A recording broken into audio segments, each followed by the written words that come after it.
This episode of the Long Run Podcast is sponsored by Skechers.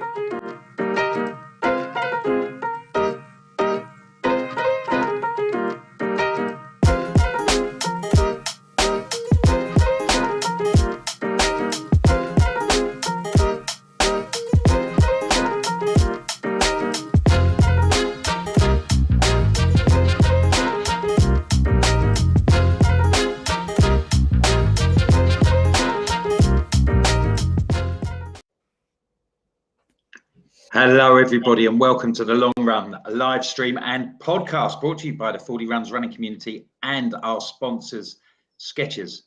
Our main focus today will be what we can learn from our first marathon, and we'll be chatting to YouTuber and all-round speedy runner, Mr. Ben Felton. Hi, mate. How you doing? Nice to see you. Yeah, good. So if you're watching live on Facebook or YouTube right now, please put your questions in the comments, and we'll get to those in a moment. Chris Ford is here.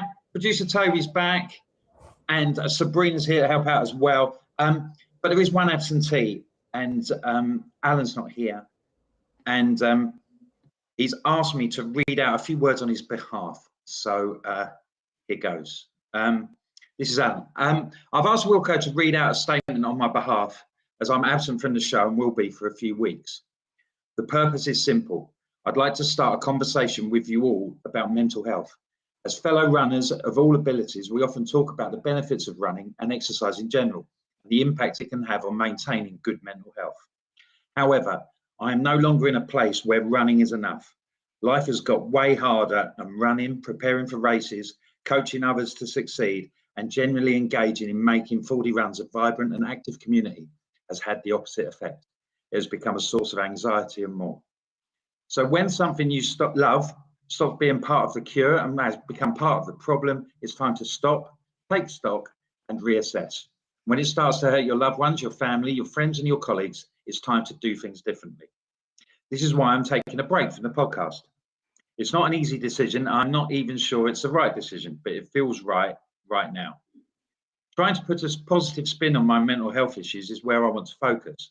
Without spouting facts and figures and getting mired in details, it is recognised that many of you will have or will suffer from poor mental health in some shape or form.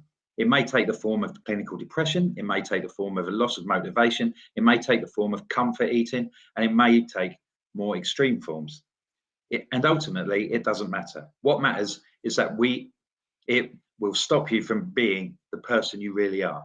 And this is where and why I want to start a conversation with you. It's become a headline statement that it is okay to be okay. It is okay to not be okay. I believe the more often we say this out loud and the more often we share how we are feeling with others, the more progress we can make individually and as a community in making sure we having good mental health is as important and perhaps even more important than any other measure of good health. If you have good mental health today, I hope you can still recognize this is not a forever given, and that engaging in this conversation may help you in the future. So I'm making a start today in owning my mental health challenges and invite you to share yours with me. How? By reaching out to me and sharing your stories, your challenges, and your recoveries. I'm no doctor, obviously, and I can profess yet to even know my own cure, but if talking helps, then let's talk. Reach out to me via Facebook, direct message me, or email me at alan@arborfitness.com. Let's make this a conversation everyone wants to be involved in. You will still see me out running. You will see me posting, and I'll definitely not hiding. But it also means that just because I've posted a smiley face, I may still be suffering in different ways. Thank you, Alan. So that's Alan's statement there. I just wanted to add really that I know that I speak on behalf of everybody involved in the long run when I say that I hope to see Alan back here among us as soon as possible. I wish him well. So please feel free to contact him with your words of support. I know they will be gratefully received. Perfect. Well said, Wilco. Yeah, and I think it's important, just from my side, just because we do talk about it a lot. that it is important to talk about these sort of things. And we have got a mental health coach lined up to talk about a certified coach to come on in a few weeks and talk about running and mental health and the positives that it has. So I think it's a conversation we will keep having. Yeah, please feel free to as well. LongrunShow@gmail.com if you want to send any sort of mental health regarding observations or stuff like that. If you've got any questions, because like Chris says, we're going to have an expert on. We'll do our best to talk about this sort of thing, but we're going to get a professional on who actually, can offer some more value than advice. Yeah, can do a bit better job than me and Wilco. Yeah, so please feel free to get in contact with us. So, well, big news. Should we move on to big news? Apart from the fact we've got Ben on. Yeah, we'll let Ben wait. He'll catch us. He's so quick, he'll catch us up anyway. He's not used to waiting, apart from when he has to wait longer at the start line than he does for actually elongated race. No, the big news, people, world exclusive. So this is for all our fans in Mongolia, Malta. You need to book your flight tickets because we are doing a live Q&A at the National Running Show in Birmingham in January. Admin, help me out here. 21st, 22nd. Thank you. We are going to be live doing a Q&A. So we need from you all your emails to come in. Keep them coming, but you need to put in the subject National Running Show or NRS or whatever. We want you to stick them in, send them to us, and we are going to be talking about them, those questions on the day. So we want all of you get free tickets. Type in the code 40 runs, get tickets. Ben's going to be there. I've already said that he's got to come, even though he had no plans to come. He'll be there. Start the show. Don't worry about Dina. Ben will be there. It's it's a big birthday week for me as well. So you can all buy me a drink. How big, Wilco? Massive. Are you going to go when you go out drinking for this birthday? Are you going to do more than 60% in terms of effort for your drinking? Well, I don't like to sort of like, Have you heard this, Ben? Because I think you should might be worth considering. I know you're going for this sub 15, 5K. It might be worth taking some of Wilco's training ethos on board. What he does, he works at no more than 60% effort. How this came up, Ben, was people suggested we were in a group and someone suggested that none of us love running. We just hate it for different reasons. But then I suggested that I'd like it because I've spent my whole life doing everything at a 60% effort. So consequently, I could have worked harder at school, could have gone to a better university, could have got better exam results. If I'd have played football a bit better, put in a bit more effort, I might have played for a better team. But now, 5 years having found running as a veteran athlete, shall I say? I like that. I've now found my calling because most of my training is supposed to be done at my optimum effort level. So that's what I like it. 60%. Threshold drinking as well. This is on the booze. This is the thing, Ben, right? He doesn't do the 60%. He only does this in his running. I think I said it about a million times now on this show at Edinburgh Marathon. Now, this may be, again, something for you to consider, being an elite you are. Before your marathon, your next one, go for 2 McDonald's breakfasts, have for lunch some fish and chips, then go out for spaghetti meatballs, ice cream, and top it all off with 4 pints. 4 pints. And you will PB, apparently. Is that all the night before? Try it. See how you get on. Yeah. Wow. Let's go. Loaded, I'll give it a go next time and let There's carbs in Bex. Oh, that's my dear. I'll tell you what. Honestly, we'll cut. Right, anyway. So what are we talking about today? Why have we dragged Ben back on the show, apart from the fact we love him? Yeah. Because we could, really. But we wanted to expand, didn't we? Because, Ben, you did your first marathon not long ago in Copenhagen, didn't you? I did, yep. Do you want to just give, before we talk about that primarily, can you just talk about, you've primarily, we joked about how fast you run, but you do run at a hell of a lick and you've got some eye-watering PBs and stuff like that. So, but this was your first marathon and you were concentrating on sort of like 5Ks and 10Ks before that, were you? Yeah. So, primarily I'd say more of a 10K half marathon runner. I've always wanted to do a marathon, like any runners, I suppose. You start with a 5K, then a 10K, you do a half, and then you're like, I wonder if I could do a marathon one day. So, I decided at the age of 24, it was my turn to give the marathon distance a go. Chose Copenhagen as my first one. I think it was about 2 months ago now. Lovely course, really enjoyed it. PB'd because obviously first attempt. The main focus was almost just to get around, having never done one before. I had no idea if I could sort of handle the 42 odd kilometers that you've got to run. And yeah, really enjoyed it.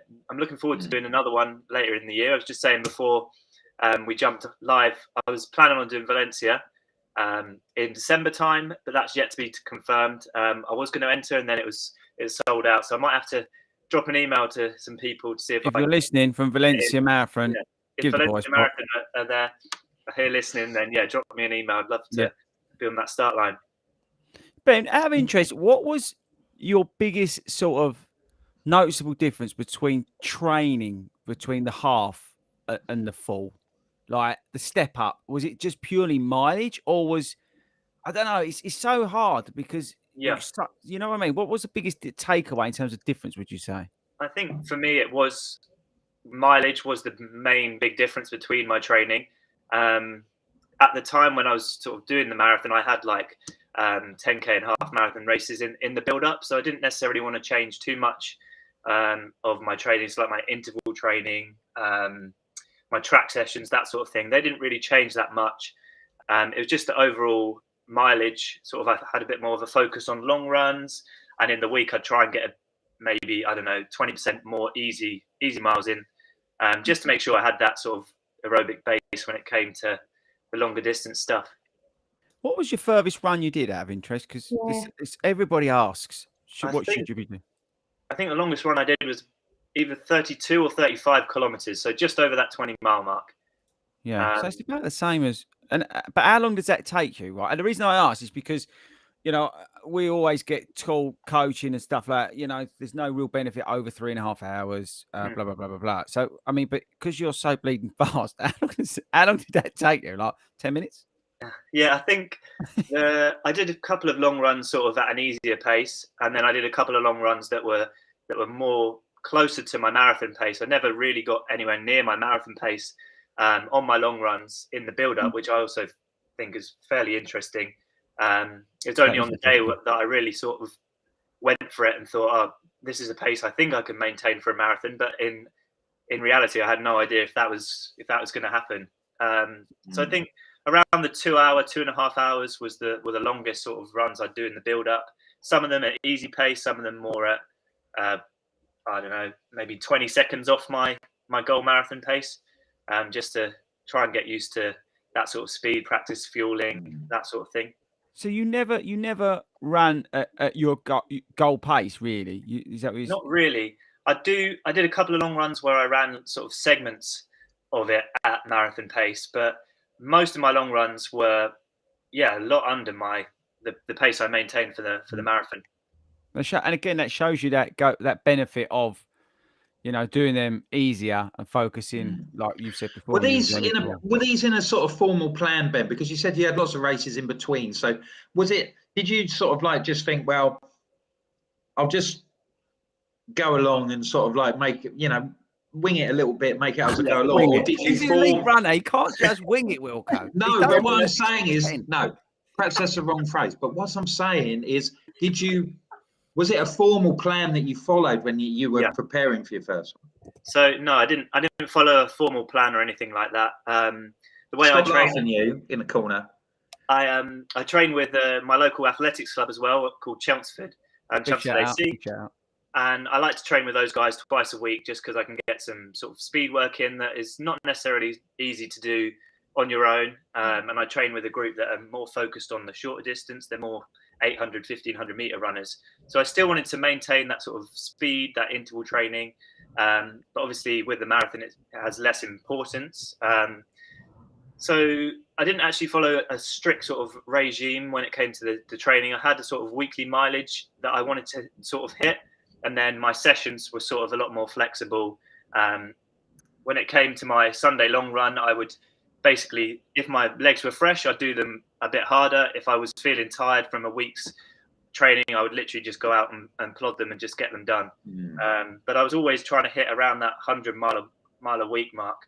I think I hit that for probably over the course of say 10 weeks in the build up. I think I did about 6-7 weeks at that sort of max mileage for me, which 160 kilometers a week was the target. You must have literally bathed in pure sport.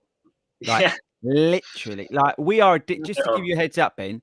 You may have seen your code used about 1 million times by us because I think we're all addicted to it. This is not a plug for them, right? But I'm addicted to the smell. I've now got Mrs. FORDY addicted to the stuff as well. good, isn't it?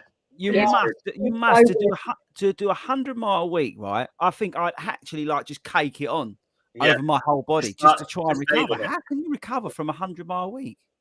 Yeah, it was a lot of it was sort of managing the intensity of the training. So, for example, on a Wednesday, that was the sort of my recovery sort of day in the week, and I'd just go out for I called it a Kenyan shuffle. I don't know if that's the right term to call it, but basically it was a very, very easy, low intensity run. I was still getting in some miles. I could sort of be flexible with that as a training run, but it was very low intensity. I think my heart rate for those runs was around like between 100 and 120. So like barely moving, barely putting any effort in, but it was a good way of sort of maintaining that high mileage and being able to manage my effort based on how I was feeling during the week. So do you train to effort or do you train to heart rate? A bit of both. I mainly train to effort, perceived effort, but with my threshold training that I did in the lead up, I sort of had a cap on the sort of heart rate I wouldn't go above that basically. Otherwise I'd risk overcooking it. So I'd always keep an eye on heart rate, but it was more I'd train to effort. Okay. Right, Ben. Shall we have some questions from the floor? I really want to get into that video you did because it was brilliant about the 7 things that you learned or whatever. I can't remember the exact title, but we need to get into that. But let's get admin because she's feverishly writing down the 6 billion questions that have come in. Thanks to everybody. Again, if you're listening to this on a podcast, we record this live on YouTube on a Friday night deliberately so we get you guys involved and you drive the conversation. So thanks to everybody who does comment live during these recordings. So admin, over to you. Fire at Ben. Go. So question number 1. Now you've run a marathon, what's your favourite distance and why? Oh, it's a tough one. I think my favourite distance would be the marathon. I think nothing really comes close to the sort of sense of achievement I had when I sort of crossed the line. But if I had to pick a distance that I'd say I was most competitive at, it would probably be more the 10K distance. Okay. Another question. Is it true you've done an ultra? Yes, I have done an ultra before the marathon. So this question's from another Ben. It says, question for Ben from a slower Ben, but he wants to know, why did you go straight to ultra before a marathon? To be honest, I've got no idea. It was a good idea. How still far relatively new. It was only a 50K. Like only a 50K. It's only a little one. But yeah, at the time I was still fairly new to running. I've only sort of got into it a bit later in life. I'm 24 now, and I started running when I was 21. And I think like 2 years into it, I saw this ultra marathon and thought, why not give it a go? Very, very naively sort of signed up for it. And if you've watched that video, it doesn't go very well for me. That's all I can say. Check it out. One? Yeah, definitely. Okay, cool. Yeah, probably not this year, but down the line for sure. Okay, cool. Next question is from Rod Lambert, and he says, as part of your marathon training or marathon preparations, did you take any whey protein or any other form of supplements to support your muscle growth and repair? No, I'm not really a huge fan of taking any sort of supplements, if I'm totally honest. I prefer just to sort of eat a balanced diet. After my sort of morning run, I would stick to something like scrambled eggs on toast, that sort of thing, to make sure I was getting the protein in, to sort of help with the repairing of the muscles. And yeah, after like longer efforts, I'd eat more carbohydrate just to make sure I was putting back on the calories, basically. But no, I didn't really take any supplements in my training other than turmeric. That's about it in terms of supplements. Yeah, that stuff's pretty amazing, isn't it? It is good, yeah. Good anti-inflammatory. I was going to say, what are the benefits? So for those who are like listening or thingy. Because you've told me this before, Abby, and I've just ignored you as usual. What are the benefits of it? Yeah, so I just take them daily, and I just help it finds me wake up a little bit fresher, less achy. I suffered from shin splints in the very start of my sort of running journey, and I think taking turmeric is definitely, it's not sort of been the only factor that's got rid of that injury for me, but I definitely would say it's helped with. So Ben, do you take that as a like a vitamin supplement, or do you take it in tea, or? Yeah, I have the Pure Sport capsules, so it's got a turmeric, CBD, black ginger, something like that, and I take those daily just to help with the Just like a cod liver oil tablet or something like that. Yeah, just have it with my morning coffee and don't really think much more about it. Now, one thing I was going to touch upon with now you broke 2.5 hours, didn't you? I did, yeah. That was the. Now, did you set out to do that? Because everybody does their first marathon. Everybody hit, the 4 of us have done marathons, and the big thing is sort of like when you tell people, "Oh yeah, I'm doing a marathon," people always ask, "How long is it going to take? What sort of time are you aiming for?" Yeah. And lots of people say, and Chris's mantra is, if you're doing your first marathon, don't worry about that. Just go and enjoy it and get over the line. That was probably. Did you think like that, or did you think 2.5 hours is realistic and I should be doing that? Yeah, I sort of, in my training, everyone was always asking that question, like, what are you aiming for? And it is a tough one to answer when you've never done one before. At the very start of the training block, I thought 2:45 was going to be sort of realistic for me. As I started training more, building my volume, I did some long runs where I ran at sort of 2:45 pace and thought, oh, this doesn't feel too bad. And then as training progressed, I had this sort of thing in the back of my mind, or maybe 2:30 would be a better target to go for. And I spoke to my coach and other people that had done marathons before, and they said, oh, based on your half marathon time, you should be able to run almost. Some people said I could run closer to 2:20, and I was like, oh, I've no idea what I can run. So sort of went out at 2:25 pace. I ran the majority of the marathon, and then I think after about the 20-mile mark, I slowed down a little bit and ended up at 2:28. But going into it, the goal was 2:30, but it wasn't necessarily like a major goal of mine. It was much more about the experience, about finishing your first marathon. My advice for people who haven't done a marathon before would not be to put too much pressure on the time goal, because it's a big learning curve, and I've learned a hell of a lot from the first one. I've got 2 really important questions before we get into things that you learned. Firstly, the serious one. Do you actually think, when you now you look back on it, do you think you probably could have gone faster? Right. Second question to follow up, because I want you to I want to know the truth. What did you absolutely destroy to eat after you finished? So do 1, then 2. So I don't think I could have gone any faster than what I did on the day. I definitely feel like I can go faster next time, having learned what I've learned. I'd change a few things in my training. I'd like to see myself as more of a 2:20 marathoner eventually. Take 8 minutes off that PB, but probably over the course of maybe 2 or 3 year period. In terms of what I ate after the come on, but you must have absolutely destroyed something. I honestly can't remember. But that's the only thing I remember is what I had. I always remember what I had to eat. I could tell you what I had to eat after every single marathon I've done. It's the only reason you run.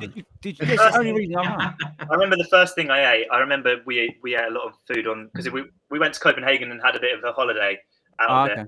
So the first thing I think I ate was one of the hot dogs that you have in Denmark from the sort of the street vendors. That was really nice. Straight down. Just engulfed that. I think I had 2, maybe even 3. Good lad. And then had a few beers the night after. Just a nice pasta meal, I think it was, at somewhere out, Italian restaurant. So you didn't go dirty burger or nothing like that? I don't think so. Didn't go. But 2 hot dogs is impressive. 2 hot dogs is impressive. That was probably about half an hour after the finish as well. Yeah. Do you feel like eating like after a big race? Because that's true. Yeah, I didn't really have like a huge appetite. No. Not after the marathon, anyway. Sort of, it shakes you up a bit, doesn't it? And it does. I think any high effort, it doesn't matter. what level you're at. I think whenever you, I mean, us, mere mortals, but we're the same, aren't we, guys? We don't. Except for Wilco, because he's only done 60%. But the rest of us, I'll take it or leave it. But then about 2 or 3 hours later, I'm ready to eat the kids. Yeah. You know what I mean? It's like if it's not moving, I'm eating it. Do you know what I mean? I'm going to get slaughtered for this. You're going to slaughter me for this. But I do. Both times I've done a marathon, I get to about 22 miles and I'm thinking, I'm going to Five Guys after. Gets you to the line. It's checked out, and it just gives me a little. I've got 4 miles, 40, 45 minutes. I'll look forward to that. And it just, I mean, I know it's, it's a bit of a laugh and okay, all that, but whatever gets you through, sometimes, just need a positive thing. And sometimes I do think, or you'll go along and you'll see an ice cream van or something. Coming out now, look. When I get back to the event village, I'm having one of them. What I'm going to do? Just imagine Wilco with his phone out looking for the nearest Five Guys. It's obvious, isn't it? To get Wilco a PB, we need to get one of those geezers. You know, when you win McDonald's and they come out, where they've got them Just Eat Take or Deliveroo rucksacks on. If we get a pacer in front of Wilco, one of them on, we go like 2:28. Yeah, I'll be doing 2:28. We touched upon this video that you did about the different thing. Now, one thing that I mean, a lot of the things that you mentioned are very common advice about nothing new on race day, various other things. A lot of the sort of like the mantras and things that people will always apply. One thing that I thought was really interesting was that you said it was great that you sort of like identified a pack to run with. Yeah. And other people who were about your pace. Now you were, you were fortunate that the elite women who were in the race were going at the same sort of clip as you were. So you benefit. How did you benefit from that? Just going around the course, we'd come to the water stations and stuff, and because there was a pack of us, it wasn't always easy for everyone to grab a water. So somebody would go ahead, grab a bottle of water, and then we'd all sort of pass it around basically and share it amongst us. And nice bit of COVID. That really did help across the course of the race, because there was no sort of anxiety about getting water or spilling it, because you knew you could always rely on the rest of the group to sort of help you out. And I just personally find it so much easier to sort of tick off the miles when you're running with a group that are all running at the same sort of pace. You can go for, I don't know, I went for maybe about an hour and hardly even looked at my watch. I was just going with the pack, you know what I mean? So find it did you much easier. Was there any sort of conversation or anything like that? Were you interacting at all? At that pace? He's not trying hard enough if he's talking. I actually was getting told off by the elite women had 2 paces, and when I run in a pack, I don't necessarily like running in the middle of it, because I find I like to have my sort of allow my stride to do its thing. People sort of bump and trip you a little bit. So if I'm running in a pack, I prefer to be on the front of it. And yeah, the paces sort of were like saying you're getting in the way basically. If you're gonna, and at times when you're feeling good or there's a downhill, you do pick it up a little bit. And they were sort of this guy was sort of saying, if you want to do that, then you can go. Sort of telling me off.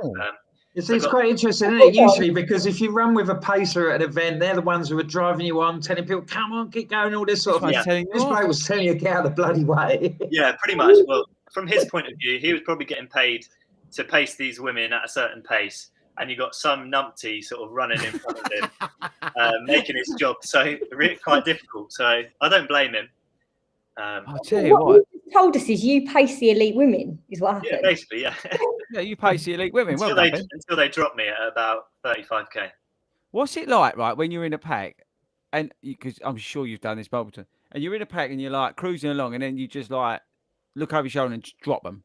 What do they try and come with you, or what's that like? I mean, yeah, when you turn it on and then you go. Yeah, it doesn't. In the marathon, it didn't happen that way. No. The lady who ended up winning the race, she dropped like this ridiculously fast kilometer, about 30k in. I think she ran like a 3:07, and we were ticking along at about 3:30 pace. So it was a big increase in the pace, and I didn't really notice at the time But then, like a few kilometers down the road, I was like, oh god, that's pushed me into the red now. It's messed me up a little bit.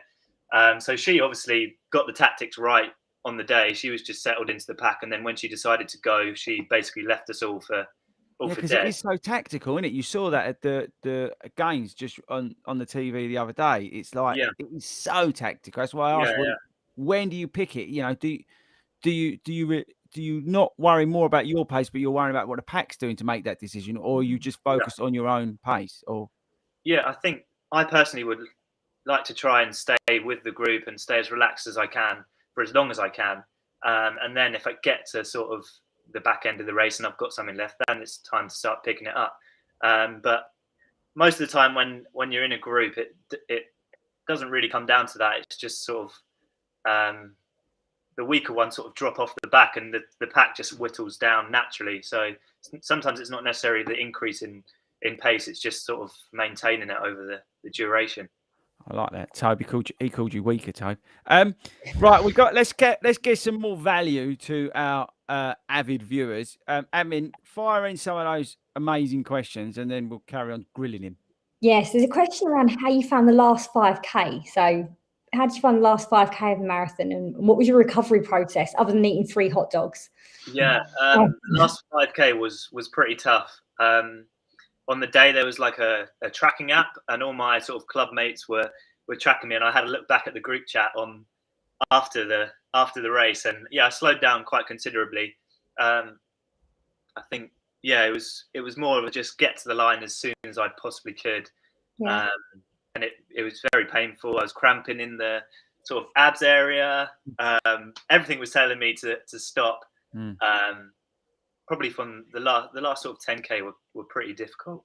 And yeah, in terms of recovery after the marathon, I don't think I ran for the first sort of 3 or 4 days, and then just gradually built back into training.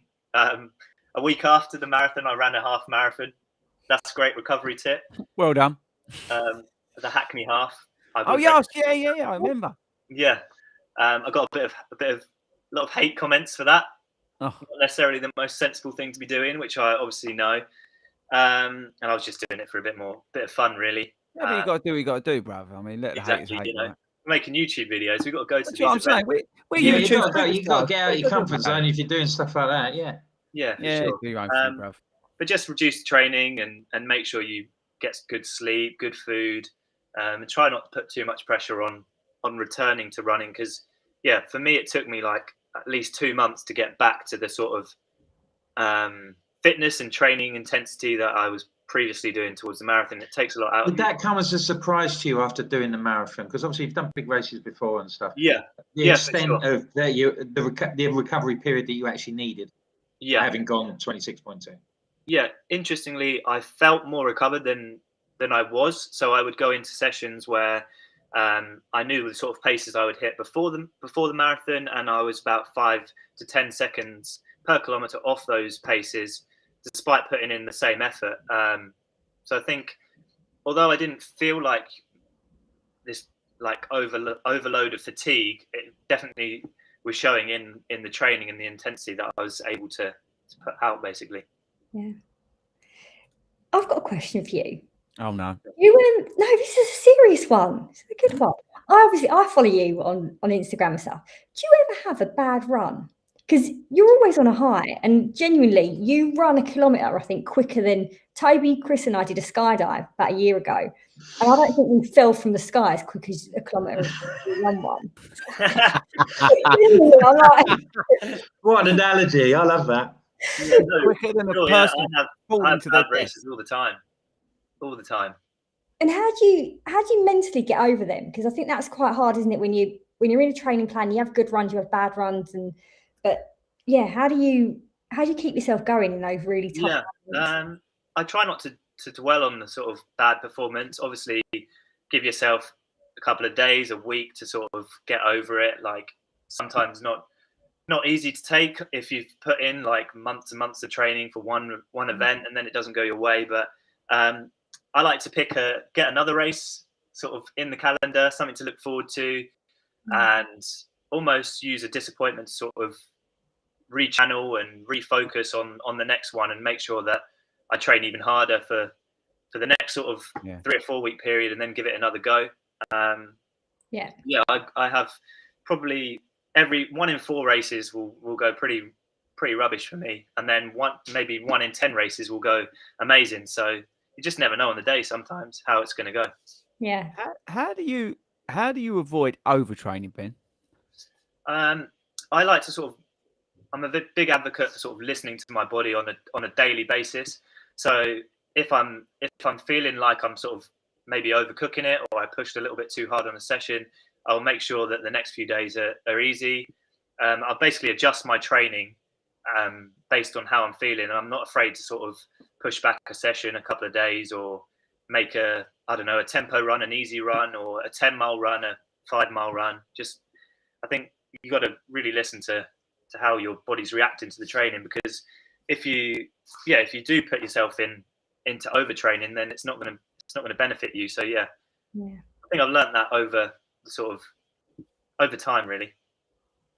Yeah, that is, and that's relatable, I think, for everybody. Obviously, that's the reason we do the show is for everyday runners. So I think everything that you've said, as always, is valid for everybody. And yeah, we can all learn from that. In particular, I mean, just as you say about coming back, so I think it's well publicised, and thanks to everybody who keeps still coming up to me and saying, "Love the Edinburgh video, love the the raw emotion and all that." There are times, 9 times out of 10, it's going to be only that perfect time that it's all going to go well. And you've got to learn from, like I did, and we're trying to learn. And as you say, it gives me motivation to train that little bit harder, that little bit better, improve and do different things. But like you, I had Southend in 2 weeks after that event, so I couldn't just sit there and cry about it. I had to, get on with it and man up, and just, and in my own mind, and just, get on with it basically. And otherwise you can sort of dwell on it, and it can put you off doing what you love doing. And you shouldn't just let a bad race or bad run stop you from, continue along your journey, because we all have them, even like, my hero. Even like, I follow a lot of professional runners on like Instagram. One of my main sort of inspirations in the running community is Stephen Scullion, the Irish marathoner. He's got a podcast called, I can't remember what it's called now, like Road to the Olympics or something like that.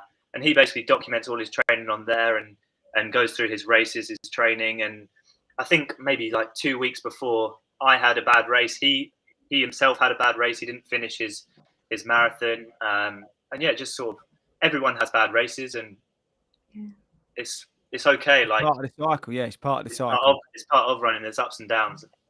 Yeah. In your video, Ben, you said there were quite big sections on sort of hydration and gels and all that sort of thing. What did you learn from on that side of things that you will take into your other races, like your 10Ks and your halves and things like that? So for me, I think I got the fueling pretty much bang on in terms of what I could consume. So I used the Morton gels, and I think I had one about every 30 minutes, and that for me was pretty good. Going forward, I know that I think I had a bit of cramping towards the end, which was probably because I wasn't getting on enough sort of salts and electrolytes. So I definitely look at trying to get a bit more of that into the body during the race. The hydration in the lead up to the race was really good, but during the race I only had water and gels, which I think was one of the reasons why those last sort of kilometers were quite difficult. Moving forward, try and get some more electrolytes on. I think a big part of the marathon is fueling and getting that right, and learning that the sort of fueling strategies that some people use may not work for you, and some people can't have gels, some people have to have solid food. Yeah, it's a good point. It's just it's a big learning process, really. And until you do it on race day at race pace, you don't really know how it's going to go. So that's a really good point, because that's the other thing that I don't think people take into account. It doesn't matter how much you train with it until you put it into race day, because you're working, your body's working at a total different rate. Your mind's all over the place, and your pulse is racing before you even start. It's not like you've walked out your front door, get into your long run, off you go on your 20 mile. it's a totally different scenario, and your body is working in a totally different way. So you're going to need fueling at different points relative. So yeah, until you do it a couple of times, unfortunately, you're really not going to learn how to optimize it. I think that's the key, especially someone at your level, to optimize that fueling, to make you, as you say, perform better towards the end of it, especially. And but again, it's relatable to everybody, you know. I think it's interesting, isn't it, that Chris, that Ben's got he's done his first marathon, he's done 2.5 hours, but still faces the same dilemmas as everybody else who lines up on a start line when it comes to, we've talked about not knowing what sort of, is he going to get obsessed with time, is he going to get the trip, was the first consideration he had, and also his consideration about his fueling. And it doesn't matter whether you're doing a 2.5 hour marathon 2 or hours, a 7.5 hour marathon. You've all got these considerations to make, haven't you? We all get the same. We've all got to deal with the same ups and downs. We've all got to deal with the same processes. We've all got to train. It's just at different speeds, different levels, whatever, right? But at the end of the day, like I always say, we all cross the same. I got the same medal as if the same elites who crossed the line in London. It's but it's time, isn't it? That's all it is. But we all go through the same things, and we all. Yeah. That's why it's great to have a variety of sort of information to learn from what people like Ben does, but also I like to listen. Like, sounds funny, but the people who Jeff and things like that, you can learn a lot from those guys. Mental toughness, to be able to go out there and do those Jeffing runs, to have the consistency in their pace, to be able to Jeff. And then you talk to the people who do the 7-hour marathons, who I don't know how they do it, who absolutely bust a gut going out for 7 miles, to have that mental capacity to be able to do that. You can learn a lot from that as a runner. And so it doesn't matter where you are. You can pull bits of information from everybody. And again, we go back to what we spoke about last week, was becoming a better runner, right? And that's the key. So that's why it's so awesome, to have different ends of the spectrum and stuff like that. Right. So admin, more questions, I'm guessing. Yeah, actually, I've got a couple of questions for you, if that's all right. Oh, for me? Yeah, you. I know. When Ben's here, people I was having a night off tonight. So Elaine on Facebook, to your point around Jeffing, she's just been given the go-ahead to do the Great North Run after breaking her hip just before last year's. So she literally hasn't run since last August. She said, does she walk? She can walk 10 miles at the moment. So what would you suggest with regards to Jeffing over the coming weeks, or does she just wing it? No, I would, firstly, I'd just make sure that, you speak to the doctor or the physio who's treating you and get advice from them, because again, it may surprise you, I'm not a qualified doctor. I'm qualified in many things, but doctor's not it. But yeah, I would ask them. But in terms of Jeffing, I would find a ratio that works for you. So try it in your training. There's multiple different ones to try, whether it's 4 minutes of running, 1 minute of walking. It depends how your injuries. I don't know how that is, but it's definitely a strategy you can try. And with the Great North Run being pretty much uphill to South Shields and goes downhill, it's good if you can find some rhythm and find some pace, or strategy within that element of the walk running, then be consistent in your training between now and then. That will really, really help you. But if if you're up to 10 miles walking, if you try and do 10 miles walk running and see how you feel. But please, whatever you do, get medical advice on what's the best thing and the best way to tackle it, because you don't. What I'd also say along those lines is seeing that she's doing the Great North Run. The Great North Run is obviously such a massive community event, but if you do have to walk a year, if you find yourself having to walk for long periods, nobody's going to vilify you or anything like that. There are people who take ages to do it. I've seen people walking from the start. Don't worry about that. Yeah. So don't think, oh God, I'm going to be so slow. People aren't going to be, because the Great North Run's just a party. So you're not going to. It's not going to be an issue at all. No. Right, next one, admin. What's the way? Is there a way of working out what your goal marathon pace should be? So Ben, obviously, you said that you thought 2:45 initially, and then went to 2:30. What changed that? Did you do the typical times your half by 2 and add a bit, or? Yeah, I think that was what I sort of went for. I did a half marathon in the sort of build up. I think maybe 6 weeks before the marathon, and then that went better than I thought it was going to. So I sort of adjusted my goal marathon pace. So I think I doubled it and then added 10 minutes, something like that. Yeah, that's I would call it a rule of thumb. Yeah. I would also look the other way and go, right, what's ABC? We've talked about it before, gold, silver, bronze, in terms of timing, where you are in relation to your training. So but if this is your first marathon, you should just be trying to complete it and have some fun. But let's say you've done one, and then now you're looking to put a time down. Look at what your cumulative times are: 5K, 10K, half. How did you feel after that half that you pushed it out? And then you can assess it that way as well.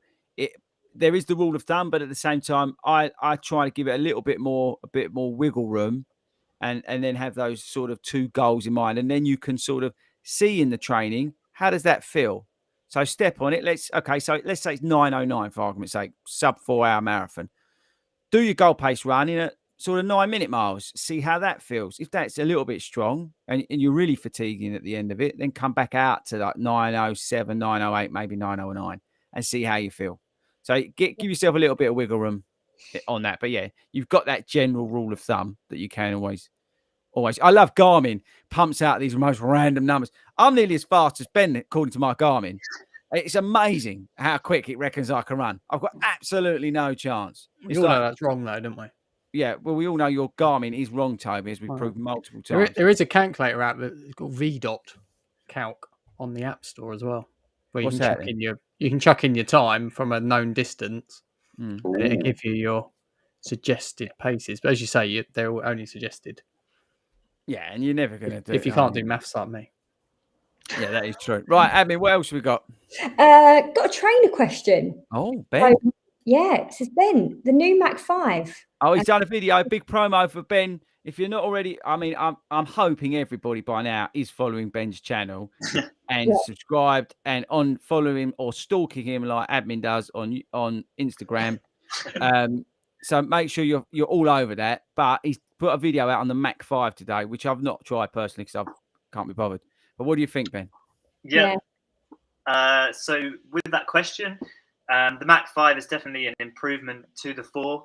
And I personally would be picking up the Mac 5 because of its improvements that I go over in the video. But yeah, 75 quid for the Mac 4 is also a bargain. Yeah, so it's a bargain. I think you're not going to go wrong with either shoe personally. But I really like the 5. I think it's one of the best running shoes I've tried. So yeah, I'm really excited about that one. I probably would splash the cash on that one just so I could get the latest one if I was David. There we go.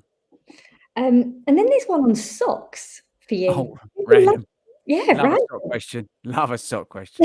What do you think of the new De Novo Artem socks? Oh yeah, they're amazing. Have you got some, Ben? Show us. Come on.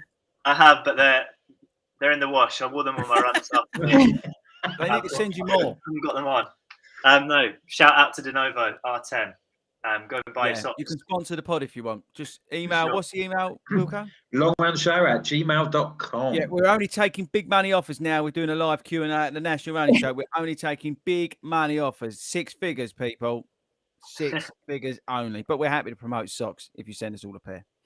Socks are funny. Yeah. We do get a lot. I don't know about you, Ben, but I do always get sock questions on Insta and on YouTube comments. It's random. Well, it's a vital subject. Yeah, but it's. We do. I mean, joking aside, we do a lot of talk about trainers and things like that, but socks are just of big importance, surely. That it's all looking after your feet, isn't it? Well, here's my question. You've just led me on to a question. Firstly, most important question of the day, Ben, have you run in Skechers yet? No, I haven't. Don't laugh, Ben. I haven't. It's not a laughing subject. Admin said that she would never, ever, ever, ever, ever, ever run in Skechers. Yeah. She's now ordering her. I'm not 60, she said. She's ordering her second pair. Yeah. I kid you not. Skechers Performance, and it's not because they're sponsoring the pod. You check out, what they call the journalist boys who do it all. Run testers. They love them as well, right? Seriously, check them out. Admin, tell him. Honestly, the best investment I've made in terms of trainers this year. There we go. You heard it first, right? Ben, get on it. I've got no idea when it comes to the lineup. So, what do I need for my easy miles? My Max Road 5s. Max Road 5. It's all you need in your life is a pair. They do everything. You can wear them anywhere you go. You can wear them. The 5 guys, whatever you want to do. Now, the even mid race. Yeah. Now, the other question, which is a really valuable question for all our listeners as well, is do you run without socks? I asked you because I've got they're blurred out for some reason, but I've got the Trinusa 14 over there, and apparently they're very comfortable to wear sockless. Do you run without socks at all? No, not a bit of me. Even in your spikes? Even in track Not on spikes, the track. I still prefer. No, just find you get blisters and There you go. See, it was a valid question, people. sweaty feet. Yeah, no, not for me. He's not. Okay. Who runs without socks? Me, I'm going to be doing holiday in my Trinusas because apparently you can in there. They're so comfortable. I'm pointing, so I'm going to get them. Hang on, hold tight. Oh, not them. Yeah, look. Ben, Ben, be fair. I saw a picture of these. These look ace. Yeah. Ben, you Look can at eat them bad boys. in your life. That's what it's all about. You're doing it. Are you going to ever do a triathlon, Ben? I can't really swim very well, to be honest with you. Look, and Toby, we could put you in. That'd be a great video. You and Toby drown together. Yeah.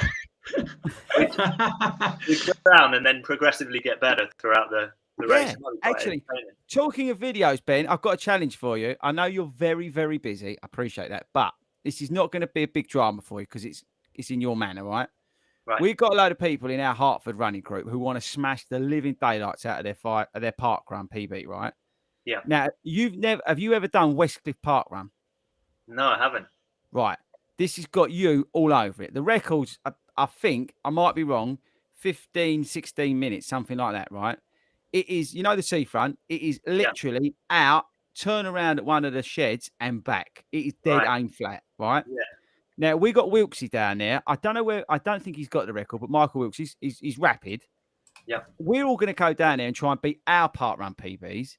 I want you to come down and try and beat the park run record. Sounds good to me. I think it'd be a good laugh. All right.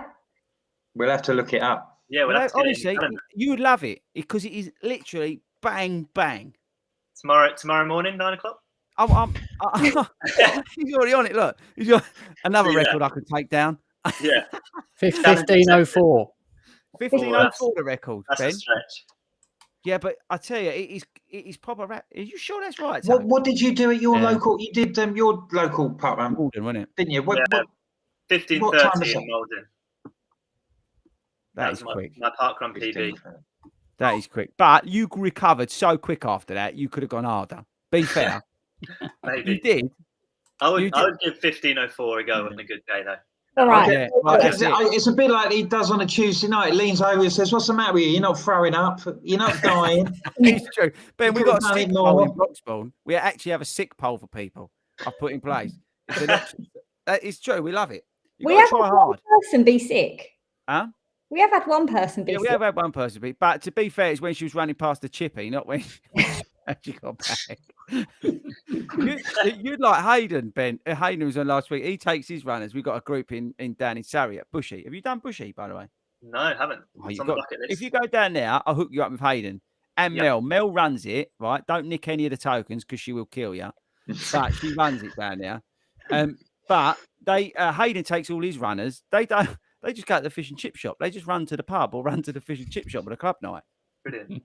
I mean, I can't see Chelsea Athletics Club probably doing that. No, probably not. No. But if you fancy it, Hayden's there. Well, he's not there at the moment. He's in Florida. So sorry about that. But anyway, we've totally gone off topic.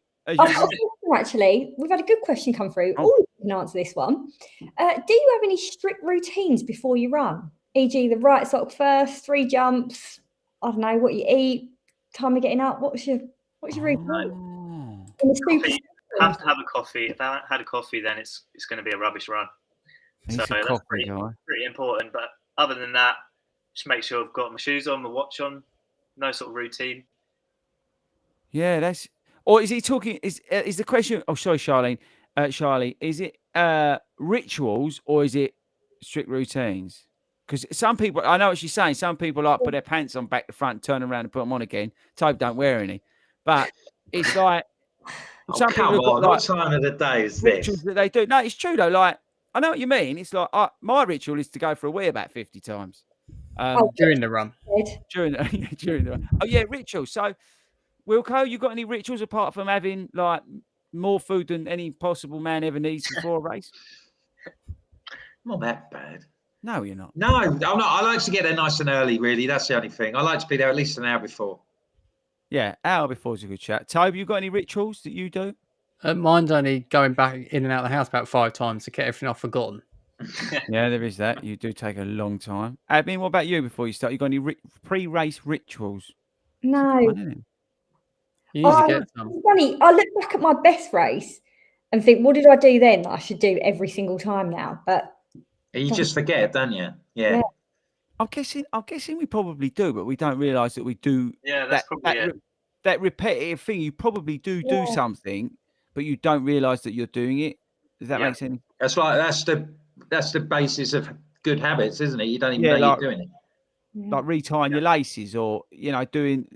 Yeah, it's a funny one, but we probably do them, but we don't realise. We're not. I tell you what, I'm not consciously doing anything, but I probably subconsciously am. That's probably a better way to answer it. Can I just before Ben goes, can I just throw an email into a mix, because I think he might be able to offer some sort of perspective on this. And you, Chris. This is from Chris Bailey. Hi, folks. Love the pod. He's been my running partner for solo weekend long runs. We love you, Chris. Thanks very much. My question is about dealing with unexpected enforced breaks in a training plan. I'm 5 weeks into my 16-week training plan for my first marathon, London. But my physical base is okay, and up until this week, I've made every training run and cross training. However, the dreaded COVID is here, and I'm looking at not being able to train for a week. Should I try to recover any of this training, or shall I just return to the plan when healthy and take it from there? You want me or Ben first? Who wants to jump in? Ben, what's your thing? Go on, you're the guest. Yeah, just take it easy. Try and return back to training when you're ready for it. Don't rush things. When I have setbacks, I haven't had COVID myself personally, touch wood.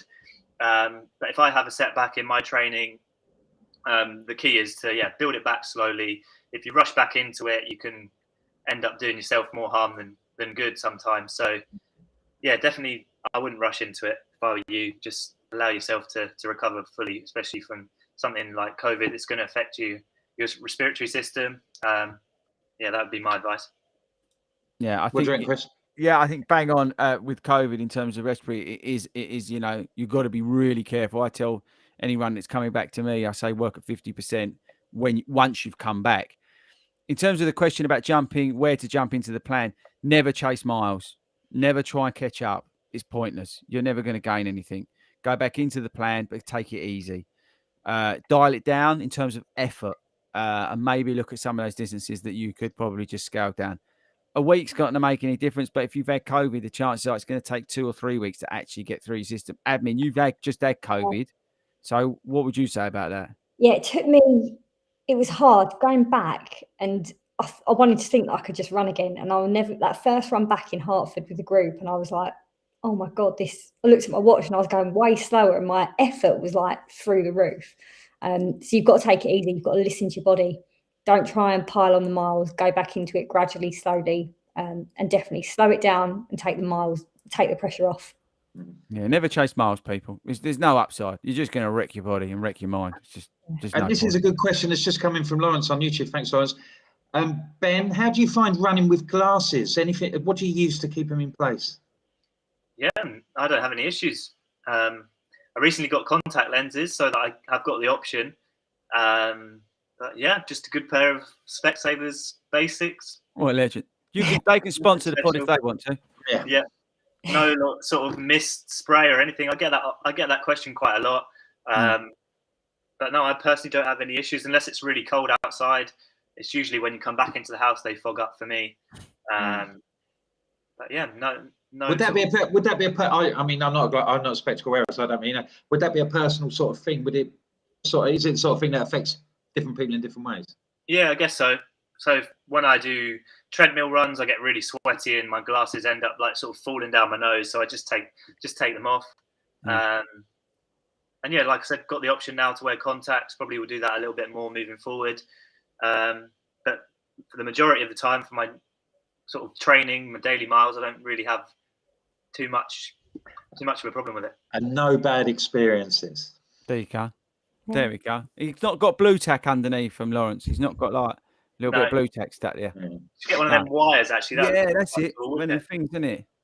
Yeah, or even go one step further and get the goggles that you used to wear as a kid on the football I like pitch. that. I think that's a good. You could cut that with your buzz cut the other day. You could 100% get away with that. Actually, some speed goggles. Yeah, man. Science goggles. That's what. I've got a question though, Ben. You mentioned treadmills. Yeah. Is there any particular session you like to do on a treadmill, or a reason you go to a treadmill over outside, or is it just time and place? Yeah, so I use a treadmill quite a lot in my training, actually. I think I first sort of was forced basically to use a treadmill a bit more because of where I live, and there's basically lights for street lights, that is, for like 2.5 kilometers at night. So anything in the winter, unless I want to run laps and laps and laps of the block, the treadmill became a bit more of an option. But I actually find it pretty good for sort of threshold training as well. And one of the sort of the best examples of people who use threshold training is Jakob Ingebrigtsen. He uses a treadmill quite a lot, the Norwegian athlete. And I just got into the habit of doing some threshold training on there. It's quite good because you sort of set the pace, and then it's more a mental game whether you're gonna stay on the treadmill for the set period of time that you set. And I also find it's almost like running with a group, because the pace has been set. You've got to keep up. You've got no choice really. Whereas if you go out for a tempo run on your own and you feel like, I can't really be bothered, you just slow down a bit. But on the treadmill, once you press go, it's sort of, suck it up. So I quite enjoy it. Do you find it helps sort of find your pace so you know what it feels like? So when you go out on the street, you've been running at that pace constantly. Yeah, and you can also monitor things like heart rate and get fuel on board a lot easier. So it definitely has its perks too. And good podcast. Good lad. Look at that. Look, he's through any treadmill run. So he's done it. Ben, I've got two things I've got to say, right, and then we're gonna let you go. Right. Firstly, I've got to apologise to everybody who sent questions into Instagram. Ben comes on and we end up talking for so long. We need like 8-hour show with him. So we will get him back. I will chase him down in the car, put him in the back, and bring him back on this show to answer your questions, right? So that's one. We need hours quickfire questions.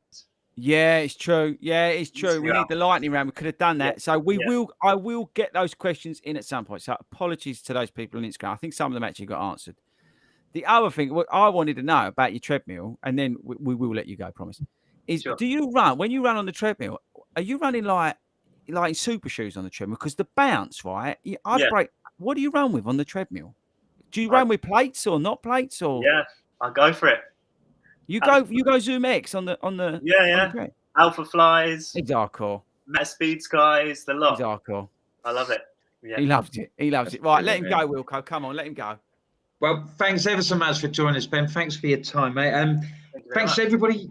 Thanks for you out there for joining us tonight as well. And Ben's given up his time, and I hope he's provided us plenty of good insight for you this week. We'll be back next week on YouTube and Facebook at 7 o'clock on next Friday. And so don't forget that if you can't join us live, you can download us on your favourite podcast provider of choice, with being Spotify or Amazon or all the others. Thanks to our sponsors, Skechers. It's always well done, and remember, you can email us during the week at longrunshow@gmail.com, and we'll try and get through. You might be like Chris, you might be lucky. You might actually get your email read out. So thanks ever so much. Yeah, you might get. And Wilco, where can everyone find Ben? Ben, do your plug in now, quick. Ben is running on all platforms and everything. Ben is running. Just Google. And don't forget, also go to the National Running Show website. What do you put in the caption? Use the code 40 runs, get your free tickets for January. So I think that's about it. Thanks ever so much for joining us again. Take care. Enjoy your running this weekend, and we'll see you next week. Thanks very much. Thank you very much, guys. Thank you.